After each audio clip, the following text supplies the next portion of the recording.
let's get on with it and move on to our next question. So let's put 2 minutes on the clock and your time starts now. Diego Morales is a 46-year-old male who presents to your GP clinic with itchy symmetrical lesions on his elbows, knees, sacrum, scalp and face in a beard distribution. He reports they first appeared approximately 6 months ago, and another GP in the clinic has prescribed topical steroids, which didn't help. He has a history of hemochromatosis, which you see from recent pathology is well controlled.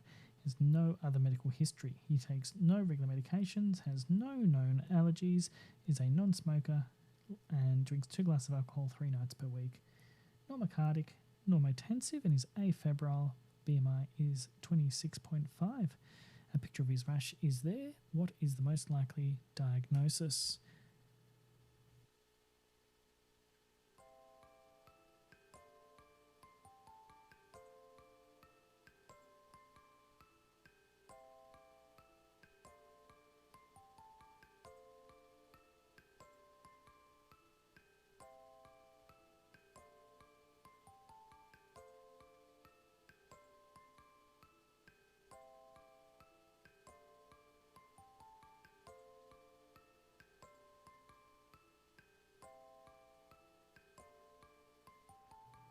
I think you've had enough time to read the text. I'm just going to give you a larger version of that picture.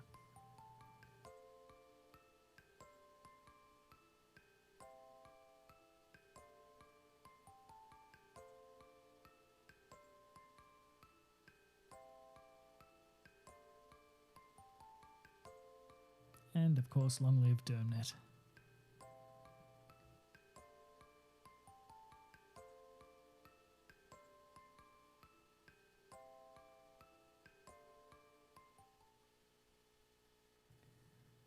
All right, how did you go?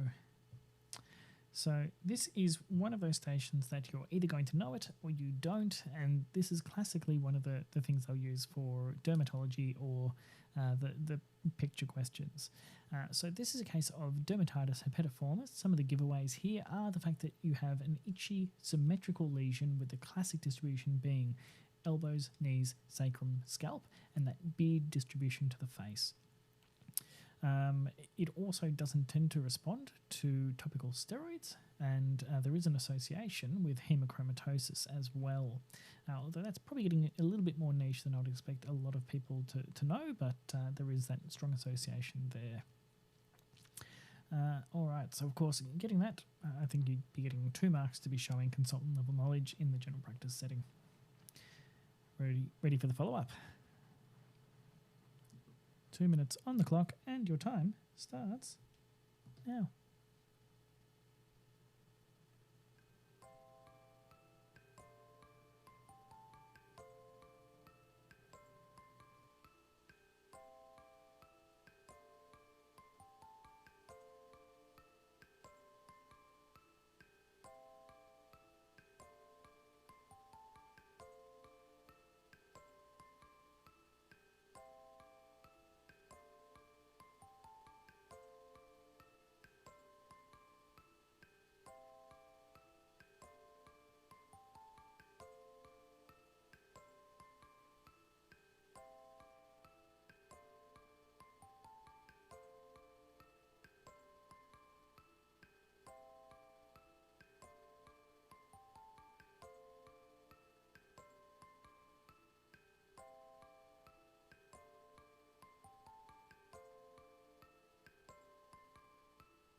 All right, guys, how did you all go?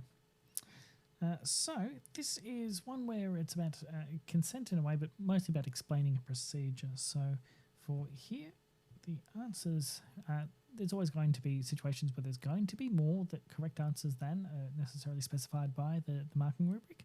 And so you've got some flexibility in what you're putting. I think as long as you're putting down sensible things, you're pretty safe here.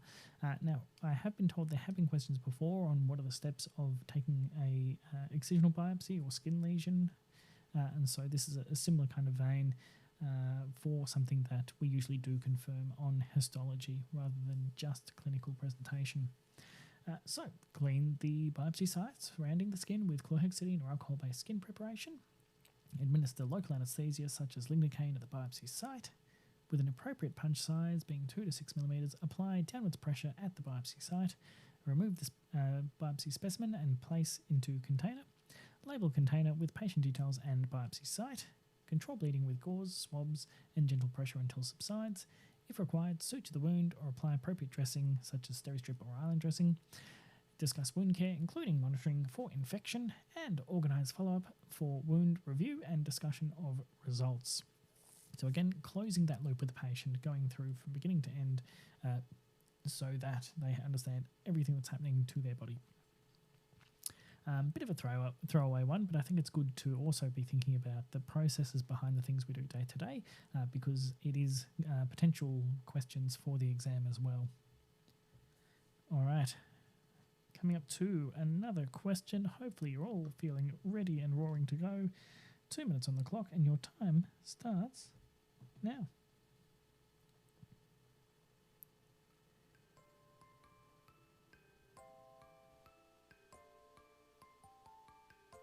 So your biopsy confirms the diagnosis with IgA anti-endometriosis antibodies on histopathology. He's keen to control his condition as well as treat the itch. List 2 management options. 1, 2.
All right, and time is up.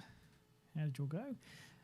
This one here does imply that you know the condition, you've got that first section right, and in order for this to score, you need to be knowing about the condition as well.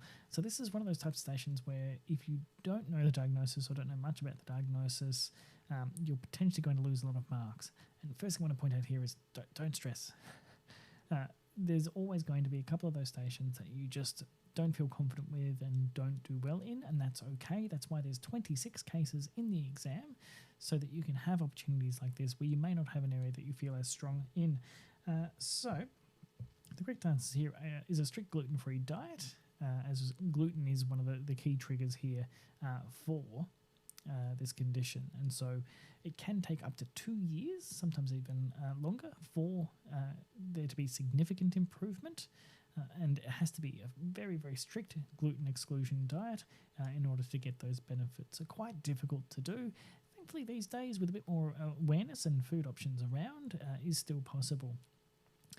Now, the other side to management is, of course, to use dapsone, which usually starting 25 milligrams at night time. You have some wiggle room to titrate up, but that is one of the few things that actually helps settle the itch down. It's a very, very difficult itch to try and control, doesn't tend to respond to too much else. And one of the difficult things with this condition is you can see on the photo here, this is actually usually a blistering condition, but you don't actually get to see the blisters because it's so itchy that the patient's already scratched the tops off of them. So my heart goes out to anyone that unfortunately has this, and fingers crossed you get some dapsone, I guess.